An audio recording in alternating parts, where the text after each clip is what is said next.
Hola chicos, ella es Slinky, la mamá de todos los cachorros. Una super mamá, tuvo 10 cachorritos. Y adiós, Slinky. Listo, hoy vamos a hablar de los antígenos de histocompatibilidad, también conocidos como MHC, de sus siglas en inglés. Y como ustedes entienden inglés súper archirecontra bien, las diapos hoy vienen en inglés. Entonces, los antígenos de histocompatibilidad, también conocidos por cuestiones históricas como HLA, ahora se conocen más apropiadamente con el nombre de MHC o complejo mayor de histocompatibilidad. Bueno, creo que se me olvidó pasar las diapos. Espérate.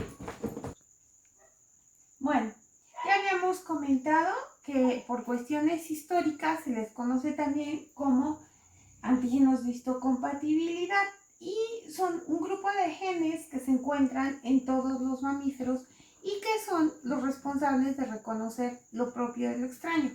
Dijimos, las células no tienen manera de hablar, pero sí se comunican a través de la expresión de moléculas en su superficie.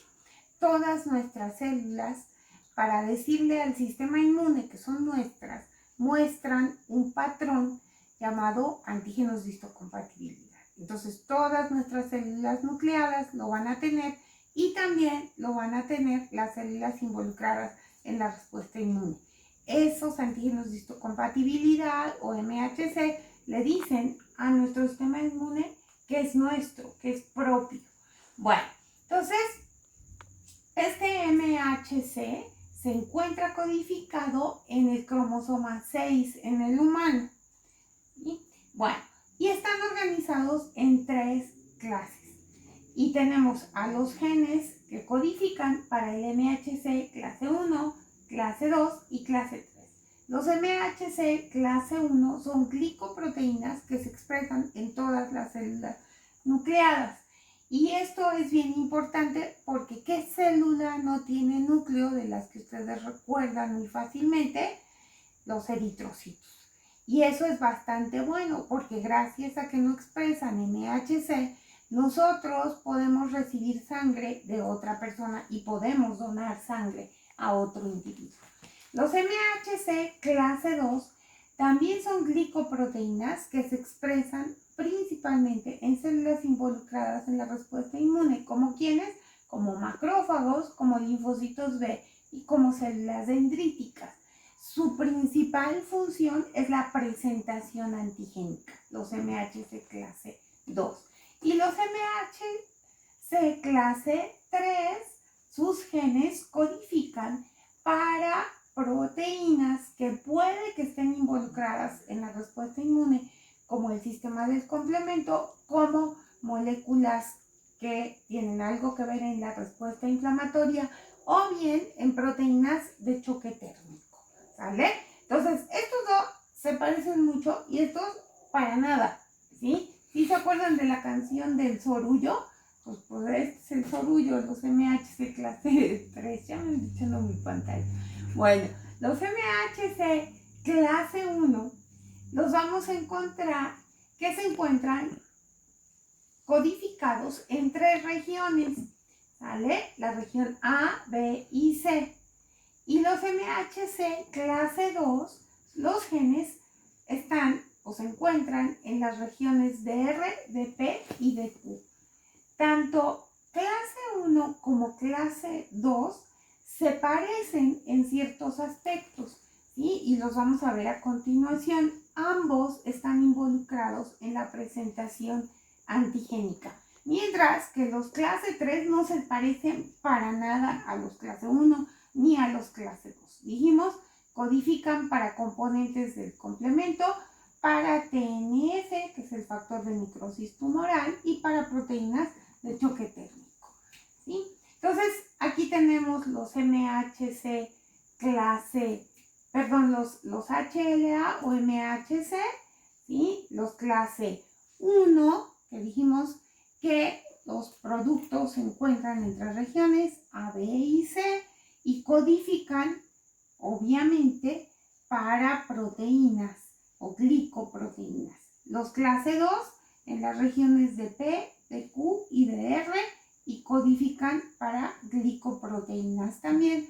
Y los clase 3 que dijimos que van a codificar para proteínas del complemento, para TNF, tanto alfa como beta, y para proteínas de choque térmico. Entonces, este es un sistema, el del MHC, altamente polimórfico. Es así como nuestra huella digital. Es muy poco probable que nosotros compartamos este MHC con alguien que no sea de nuestra familia. Los más parecidos a nosotros van a ser nuestros hermanos, ¿sí? Nuestros hermanos son los que más se van a parecer en cuanto al MHC. Son, como habíamos dicho, altamente polimórficos. Se heredan en 2 sets, uno que proviene de papá y otro que proviene de mamá, y generalmente son codominantes, o sea, ninguno de los dos son genes dominantes, sino más bien son codominantes, ¿sí? Bueno, ¿qué es importante que recordemos?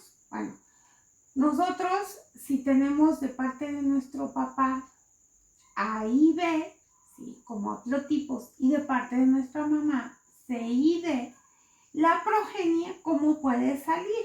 Bueno, se puede combinar A con C, se puede combinar A con D, ¿sale? Se puede combinar B con C o B con D, o estos donde hay una recombinación entre ellos, ¿sí? Bueno, entonces vamos a hablar un poquito de los MHC clase 1. Estos comprenden a 2 tipos de moléculas. Los que tienen una cadena alfa transmembranal y una beta 2 microglobulina, que no están asociadas de manera covalente, sino, no están covalentemente unidos, sino más bien son atracciones que se dan entre ellos y que asocian a estas cadenas, tanto alfa como la beta 2 microglobulina. Van a tener 3 dominios, alfa 1, alfa 2 y alfa 3, y la beta 2 microglobulina tiene una estructura muy parecida al alfa 3, al dominio alfa 3. Alfa 1 y alfa 2 forman una especie de, como si fuera una canoa, van a tener una especie de canoa, ¿sale? Entonces, esta canoa va a permitir que dentro quepan péptidos de 8 a 10 aminoácidos, ¿sí? Entonces, hagan de cuenta que estos péptidos de 8 a 10 aminoácidos que caben dentro de esa especie como de canoa van a interaccionar ¿con quién? Con un linfocito T citotóxico o CD8 más, ¿sí? Bueno, entonces, ¿qué es lo que vamos a tener? Estamos viendo los clase 1, dijimos que van a tener una región alfa 1, alfa 2, alfa 3 y una beta 2 microglobulinas. Tienen una región transmembranal, o sea, se anclan a través de la membrana y pasa un pedacito hacia el citosol. Y esta es la parte que habíamos dicho que forma como una canoa donde se van a colocar péptidos de 8 a 10 aminoácidos. Mientras que en los clase 2, si ustedes se fijan, tienen una región alfa 1, alfa 2 y tienen una beta 1 y beta 2. La diferencia es que están anclados por 2 sitios, y mientras que los MHC clase 1 le presentan ese péptido de 8 a 10 aminoácidos a un linfocito de citotóxico o CD8 más, los clase 2 forman también esta como canoa, pero abierta. Háganme cuenta que a la canoa se le hizo un hoyito y entonces forman una canoa abierta donde caben péptidos más grandes, ¿sí? O sea, pueden caber péptidos de 11, 13, 14, 15, algunos refieren que hasta 18 aminoácidos. ¿De qué depende cuántos aminoácidos quepan pues el tamaño del grupo R de los aminoácidos, ¿sí? Bueno, entonces estamos viendo los MHC clase 2, tienen cadena alfa 1, alfa 2, beta 1 y beta 2, y habíamos dicho que forman una especie de canoa abierta, ¿sí? Le caben por eso péptidos de mayor tamaño y presentan a CD4+, o sea, linfocitos T cooperadores. Esta parte es bien importante que la recuerden. Clase 1 presenta a T citotóxicos, clase 2 le presenta sus péptidos a linfocitos T cooperadores, ¿sí? Bueno, entonces vamos a tener varios cientos de variantes o de alelos distintos en el humano, ¿sí? Entonces, por ejemplo, de MHC clase 1, vamos a ver que un individuo expresa 6 diferentes, ¿sí? Del MHC clase 2, 12 diferentes moléculas son expresadas en los MHC clase 2, ¿sí? En un mismo individuo. Y generalmente las combinaciones son tan variables que es poco común que dos personas que no sean hermanos de papá y mamá tengan MHCs parecidos. Por eso, cuando ustedes, Dios no lo quiera, llegaran a necesitar que les donen un órgano, el primer o la primera persona que sería la elegida sería un hermano, ¿no? Por esa similitud que va a haber en MHC clase 1 y clase 2, sobre todo los clase 2, que son los muy importantes en el caso de donación de órganos, ¿sí? Bueno, entonces decíamos que son muy polimórficos. Por ejemplo, de los clase 1, si recuerdan, habían tres regiones, A, B y C. Entonces, en los clase 1 hay hasta 240 tipos, o sea, de la región A.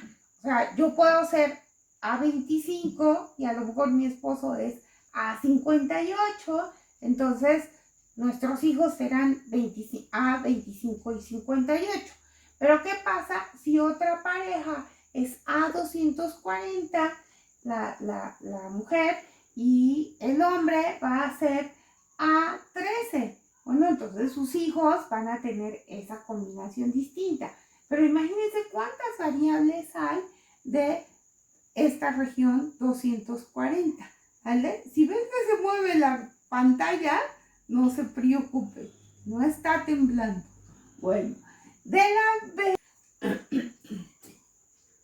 bueno, entonces decíamos, hay 240 en la región A, variantes, 470 de la región B y 110 de la región C. Entonces, yo puedo ser un A25, A58, un B48 y un B51 y un C110 y 1, por decir algo, ¿vale? O sea, solamente para el clase 1. Ahora, clase 2 hay de la región DR 350 variables. Entonces, aquí imagínense ya cuántas posibilidades distintas hay. O sea, una cantidad enorme de posibilidades que nosotros podemos ir calculando solo de hacer combinaciones entre ellas, ¿sí? Bueno, estas, decíamos, van a variar dependiendo de los individuos, ¿sí? Y es muy probable que entre hermanos sean muy parecidas, o sea, habrá pequeñitas variaciones, pero van a ser tremendamente parecidas, ¿sí? Bueno, ahora vamos a hablar un poquito de lo que es o la importancia que tienen estos MHC en la presentación antigénica.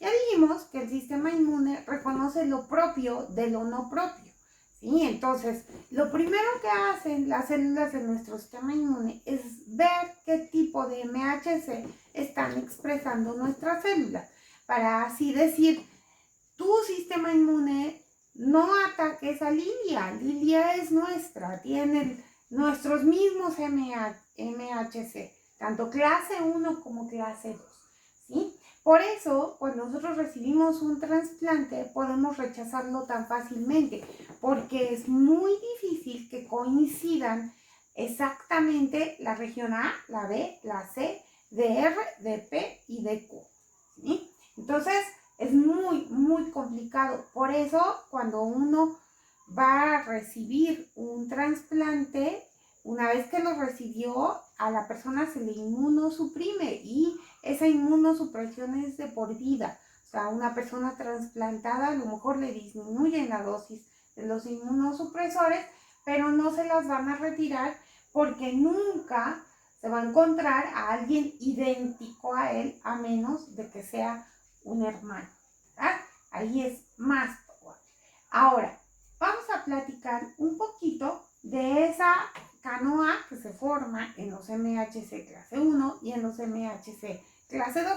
Entonces, los MHC clase 1 alojan en su interior de esa canoa péptidos de 8 a 10 aminoácidos y los MHC clase 2 alojan en esa canoa péptidos mayores desde 11 hasta 18 aminoácidos. Entonces, hagan de cuenta que ustedes van en una combi, ¿sale? En una pecera o como quieran llamarle, en el transporte público. Atrás, pongamos que hay 12 lugares y caben 12 personas. Pero ¿qué pasa si se sube una señora gordita con bolsos de mandado, con mochilas de sus hijos y aparte los niños?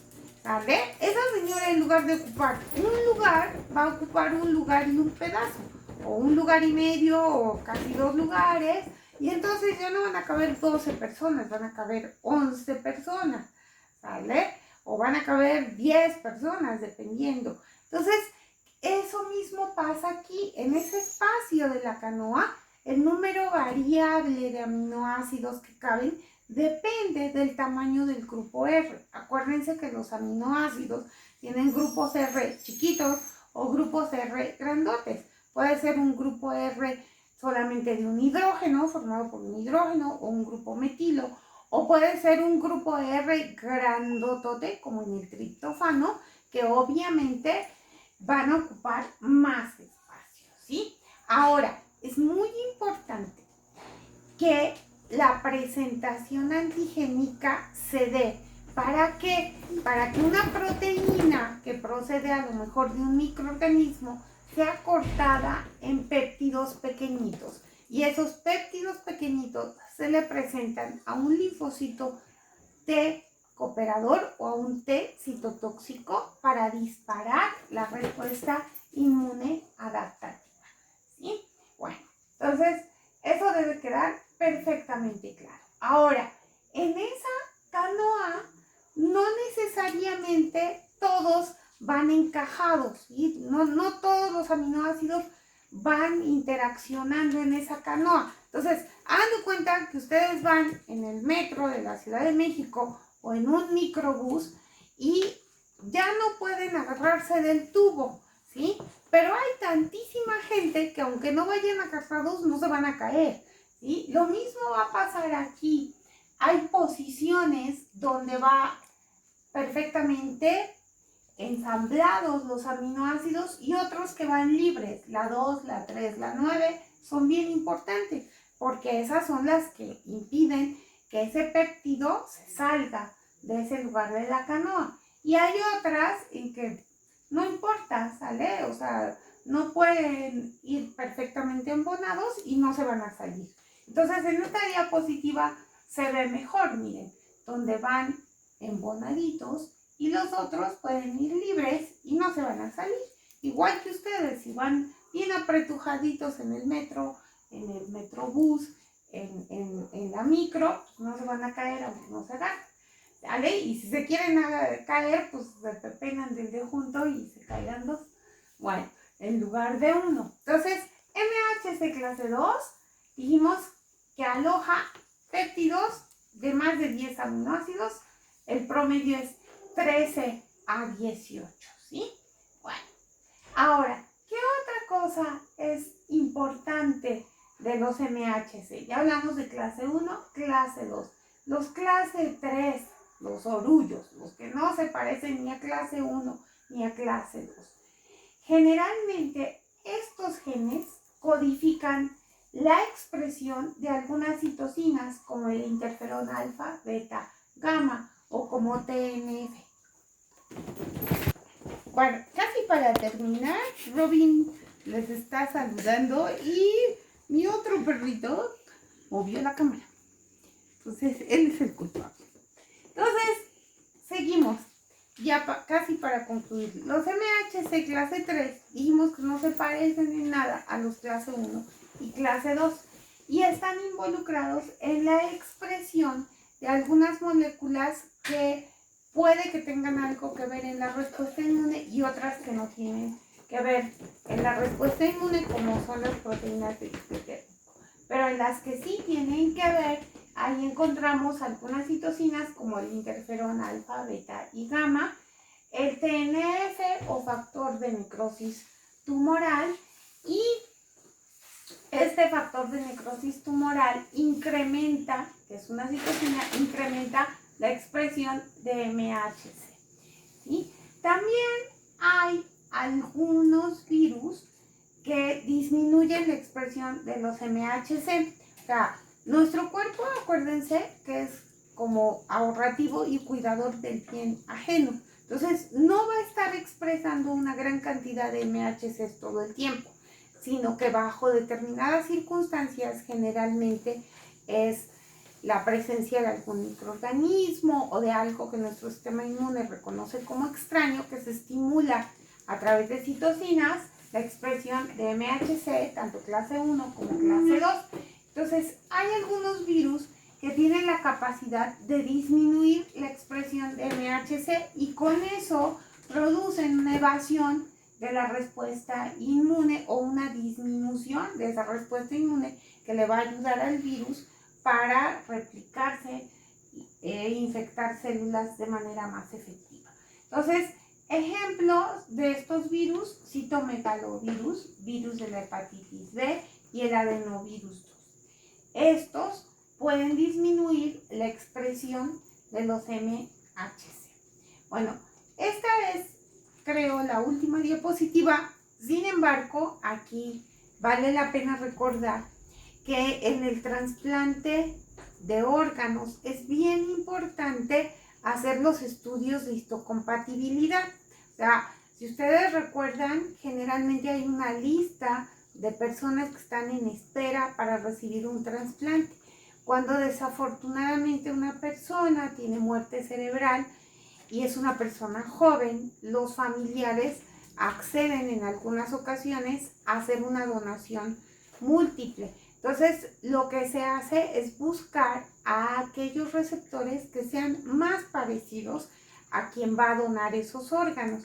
Entonces, se busca que haya histocompatibilidad en MHC clase 1, clase 2, pero principalmente en clase 2 en la región DR. DR es bien importante para que ese tejido que se va a recibir no sea rechazado. Y normalmente se busca que haya esa compatibilidad en DR, aunque en A, en B, en C, en DP o en DQ no sea tan común esa compatibilidad, pero se pueden disminuir los efectos de esta poca compatibilidad en esas otras regiones mediante el uso de algunos inmunosupresores. Dependiendo también del tipo de órgano que se va a trasplantar, es qué tan importante va a ser esa compatibilidad, ¿verdad? Hay algunos, como el trasplante de médula ósea, donde la compatibilidad es importantísima y ahí es buscar en DR, pero también buscar en algunas de las otras regiones que haya compatibilidad para que así no se dé el rechazo de ese trasplante de médula ósea. Y hay otros trasplantes donde no es tan importante y bueno, es mucho más fácil que sea. Con esto terminamos esta parte de antígenos de histocompatibilidad. Vamos a retomarlo en la siguiente clase donde hablemos de presentación antigénica.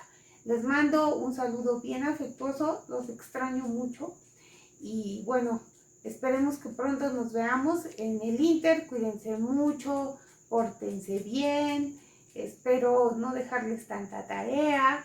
Bueno, sí, les voy a dejar una tarea en esta clase y van a investigar en qué tipo de trasplante de órganos no es tan estricta la compatibilidad. ¿Sí? Ya les dije en cuál sí es muy estricta, les voy a dejar de tarea que busquen en cuál no y me la tienen que mandar a través de Face o a través de mi correo electrónico. ¿Sale, chicos? Nos vemos. Bye.